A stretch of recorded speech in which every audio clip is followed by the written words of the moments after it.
Bu dəyişimin bilirəm ki, bir çoxlarının xoşuna gəlməyəcək. Amma maalesef qızlarım, mən bir şeyi beynimə qoydumsa, o şeyi həmən eləməliyəm. Və dünən gecə Nazlı xanıma yığdım. Dedim, Nazlı xanım, bilirəm saçımı yeni rəngləmsən, amma mən saçlarımı təcili sürətlə açdırmaq istəyirəm. Çox güvənərək, çox inanaraq yollandım Dəniz Gözəlliyi Mərkəzinə. Burada saçlarımın belə cansız görünməyinə baxmayın, çünki saçlarımı 2 gündür yumurdum. Ümumiyyətlə mən ukladkadan sonra saçlarıma daraq vurmuram, çünki saçlarım normalda düz qalır. Sadəcə olaraq burada yuyub sonra yığmışdım deyə belə dağınıq görsənir və burada gördüyünüz kimi artıq Nazlı xanım saçlarımı əsfitliyə eləyir. Mən indidən yorumlarınızı gözümün önünə gətirirəm və bilirəm ki, yazacaqsınız ki, bir damcı saçı var, saçı nə günə qoyur. Amma mən Nazlı xanımın yanına hər zaman güvənərək gəlmişəm. Bu səfər də çox güvənərək gəldim. Bilirdim ki, sonuç istədiyim kimi olacaq və burada artıq saçlarımı görürsüz. Çox açılmadı, çünki əslində çox aça bilərdik. Sadəcə olaraq Nazlı xanım dedi ki, çox saxlamaq istəmirəm ki, saçların zədə görməsin.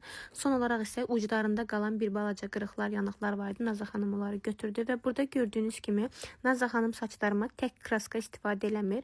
3-4 dənə kraskanı bir-birinə qatır. Sonra məndən rəng olaraq soruşursunuz. İndidən deyirəm ki, tək kraska deyil, 3-4 dənə kraskanı qatır bir-birinə və bu da sonuc. Mən çox bəyəndim. Mən rəngimin bu olduğuna çox inanıram və özümə çox yaraşdırıram. Ümid eləyirəm sizlər də qəlb qırıcı yorumlar yazmarsınız. Bu saç zaten yuyulduqca açılacaq və açıldıqca da tonlaşacaq.